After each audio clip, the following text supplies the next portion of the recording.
So in July 2016, SmackDown was getting a rebrand as it was now going to be SmackDown Live and was going to be on the USA Network. So I find out about a week before, maybe two, before it starts. Michael Cole calls me, tells me he wants to move me to become a commentator on SmackDown. Now, I never knew this was in the cards. This was new to me because doing the Raw pre-show is different from doing commentary out at the ring. I never thought about that, but I said, okay, it's a better position. I'm on TV every week. And it was Vince's idea because, again, this Raw pre-show was only on the WWE Network. Not a whole lot of people watched this. We didn't think anybody was. But there was one person who watched it religiously. That was Vince. They said he loved it. Anyway, moved me to SmackDown commentary. And it was around this time that I got an announcer's contract. So before I'd been on a talent contract, but now I was on an announcer's contract. And there's a couple things with this. So first of all, I was still an independent contractor as an announcer. But I mean, technically, like it said in the contract, I was an independent contractor. Was I an independent contractor? That's debatable. I mean, I worked for a company, the same company, a number of years.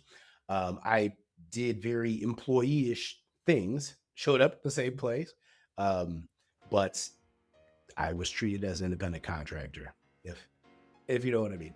Anyway, also, it now stated I was an announcer. So this was a little bit different from a talent contract. But the thing of it was, I was happy, to sign the new contract because now I was essentially getting paid almost as much as I was making before, but with way less dates and no physicality. But the problem with that was I was still trying to get back in the ring, but now being a commentator, this made it a little bit more difficult because now I had to be on the show every week, commentating.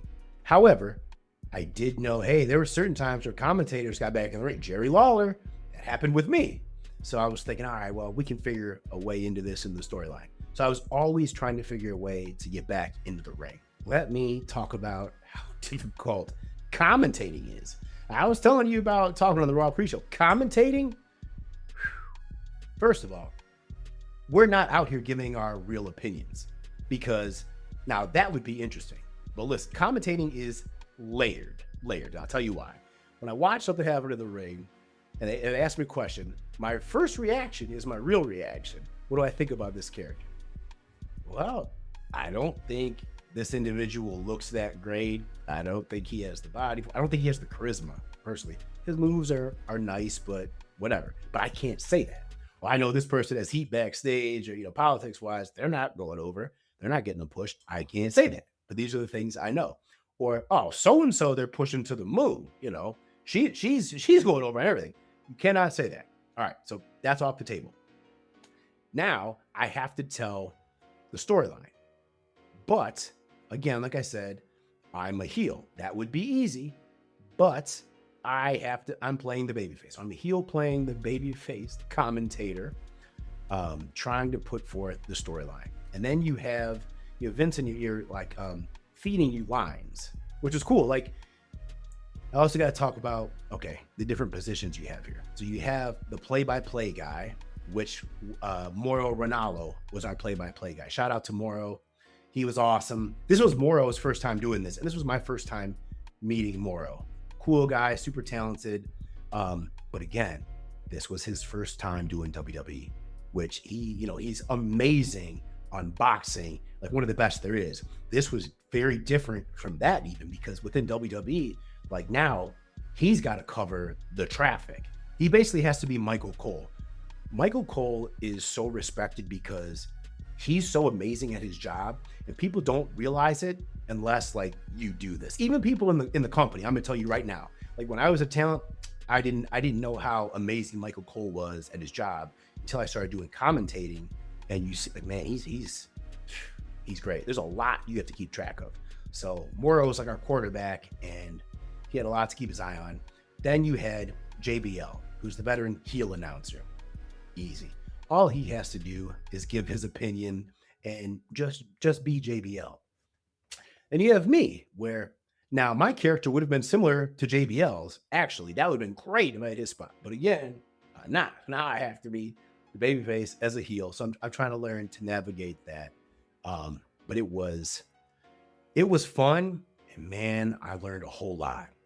But it was tough. Like it was difficult emotionally, because remember, man, my dream was to become WWE champion. I wanted to be a single star, have good matches, be respectable in the ring.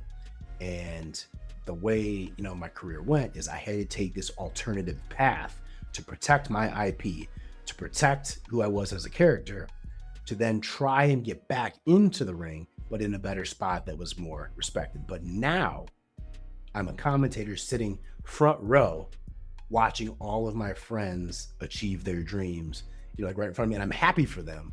But man, it's tough, because it's like, I want to be in there too. And I'm sitting so close to it watching this.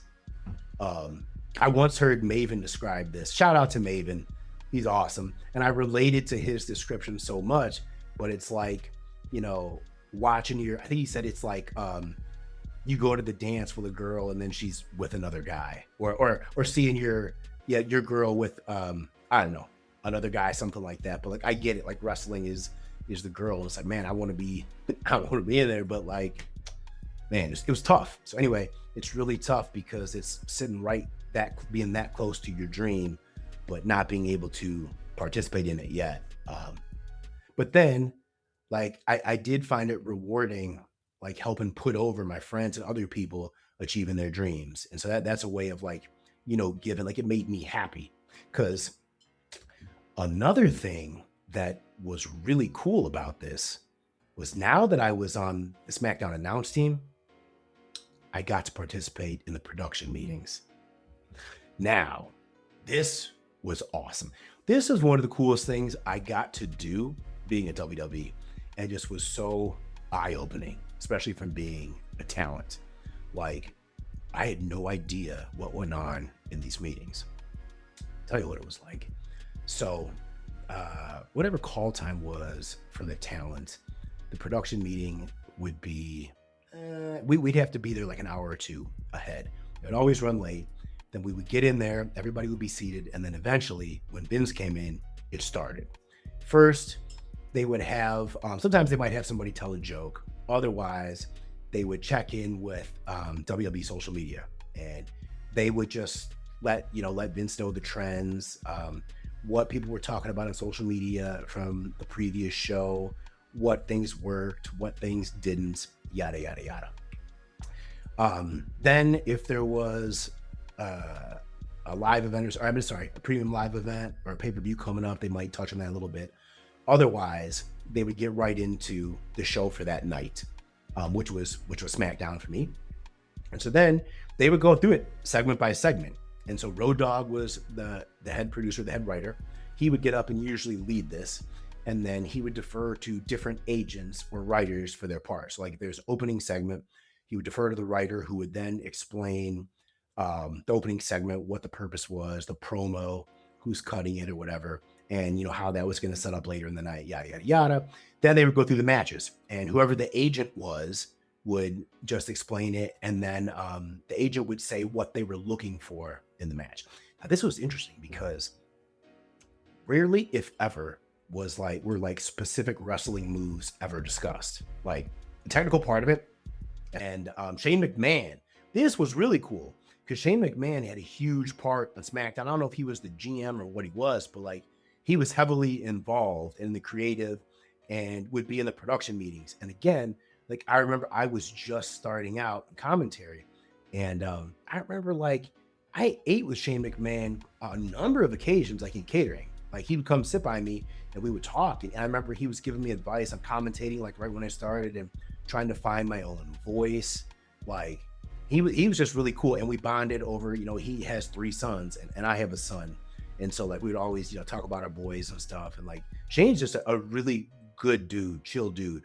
Um, always, always super cool, calm, collected, like professional, but like kind. Like he's a good dude, man. Shout out to Shane McMahon. He is a cool dude. Aside from working with Shane McMahon, I was doing commentary with Morrow and JBL. This was my first time really getting to work with JBL.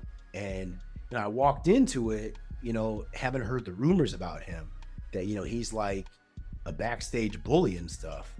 So I was a little trepidatious, but my experience was not that at all. Like we clicked from the moment we met, it was like mutual respect, whatever. Like he was cool. Like I never experienced anything like that. Nothing like that. John is one of my good friends in the wrestling business. I just saw JBL not too long ago. Shout out to you, John. He's awesome. I consider him a good friend. But it was weird to me, like how people perceived him. I don't know what he was like, I guess, when he was a talent and performing, but like what I saw from him was he would rib people, yeah, but like it wasn't really ever malicious. Like if you sold it, he would rib you incessantly. Like him and Byron Saxton, that's their relationship. Like, and like JBL, he just has fun, like teasing Byron left and right. But like, he's not the only one. Other people do that too. Now, Byron sells it, but Byron also seems to be a good sport and kind of plays along with it. Like, but also, these are softball, like ribs I'm talking about here. So like, it's breaking somebody, kind of like I described. It's, in my opinion, it's kind of like how like Jamie Noble and I, he would break my balls or whatever. Hey man, we're having fun. You know what I mean? Nothing malicious, nothing serious like that. But anyway, man, I had a good time working with JBL. He's super knowledgeable, funny guy, great chemistry. Yeah, really cool working with JBL. So the beginning of April 2017, I find out that I'm going to be traded from Raw. I'm sorry. So in April 2017, I find out that I'm going to be traded from SmackDown Live to the Raw commentary team. And I'm going to replace Byron Saxton. But the coolest part is, so I'm going to be working with Michael Cole and Corey Graves. I have great chemistry with Corey Graves. Like, I'm excited for this and to work with Michael Cole. But the coolest part was that they were going to announce it on live TV. And I was supposed to come up and have physicality with Byron, like pull him out of his chair. But I don't think Byron knew about this. This is what I was told, is that he didn't know about this yet. So it's kind of going to be a rib, but he's a worker. I've had matches with Byron Saxton in FCW. And so like I was supposed to do some kind of physicality. It was going to be really fun. Anyway, I was super excited about it. But then, just before they announced that, I find out that I booked another movie. This independent role. It is going to be cool. The WWE is super excited. Like, wait. No. All right. We want you to go film this. We'll put Booker T or somebody in your spot, and then so you won't lose it. And then you'll come back and, take up the role. So this is awesome. I fly to New Orleans or whatever for this independent film. Some got funny with their money. Let's just say this. I'm there a few weeks, and they got a hold up in production. I'm like, look, I can't just wait out here until you guys figure this out. So I'm telling my agents, hey, you guys got to be over this. You guys got to take care of this. So anyway, I go back home. WWE's like, well, whenever it starts, it resumes. We don't want to have you jump in and out of commentary or whatever. So just wait. So I waited.